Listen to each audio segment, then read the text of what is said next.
s'échappent en courant du périmètre de la prison. Une grande partie a été rattrapée par les forces de l'ordre, mais plusieurs d'entre eux seraient toujours dans la nature, selon les médias italiens. Le chaos s'installe en Italie où les hôpitaux n'étaient pas prêts à gérer une telle épidémie.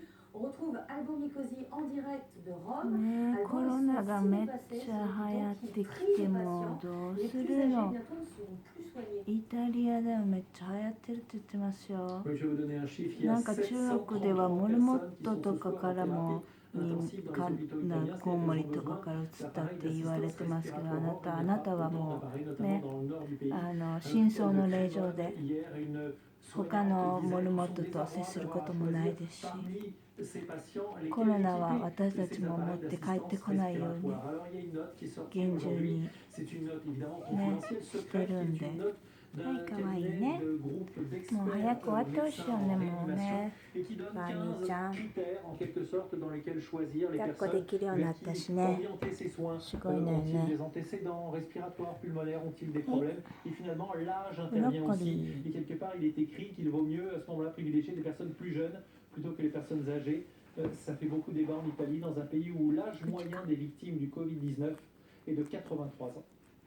Merci Alban. Et ce soir, enfin, l'Organisation mondiale de la santé estime que la menace d'une pandémie est réelle. Le coronavirus a contaminé 113 255 personnes dans le monde. En France, les syndicats opposés à la réforme des retraites réclament une pause, le temps de combattre le coronavirus, et craignent que les manifestants soient découragés par les mesures de précaution notamment.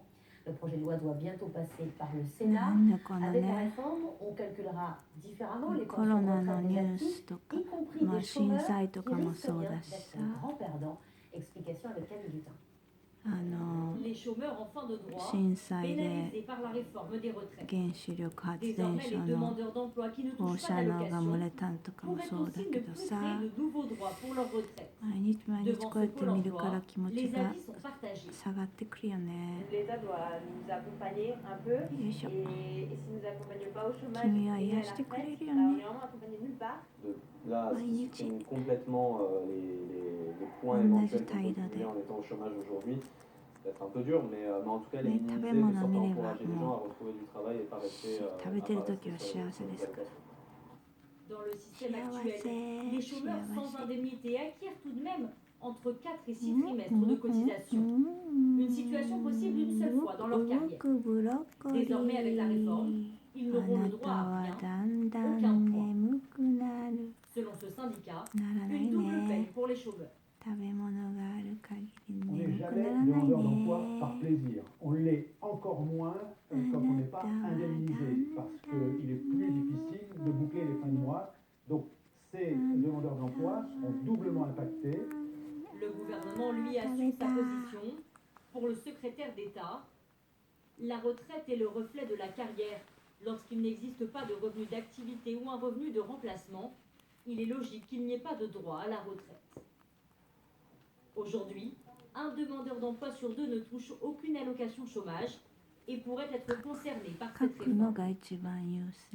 Le coronavirus va-t-il dissuader les électeurs d'aller voter? Selon un sondage IFOP, 28% des Français pourraient y renoncer par crainte d'une contamination. Le gouvernement a annoncé la semaine dernière la mise à disposition de gel hydroalcoolique et de gants chirurgicaux dans les bureaux de vote. Autre possibilité pour les personnes âgées ou fragiles, le vote par procuration. Vote d'emploi avec Mathieu Boisseau, Guillaume Darret et Yann Moine. 47 millions de personnes attendues aux urnes en pleine épidémie. Dimanche, les questions ne seront pas seulement politiques, mais sanitaires. Ceux qui veulent éviter les bureaux de vote peuvent donner procuration à un proche. Ils doivent pour cela se rendre obligatoirement dans un commissariat, une gendarmerie ou un tribunal. À Viry-Châtillon, dans l'Essonne, aucun des électeurs que nous avons rencontrés ne veut pour l'instant renoncer à se déplacer. J'irai voter.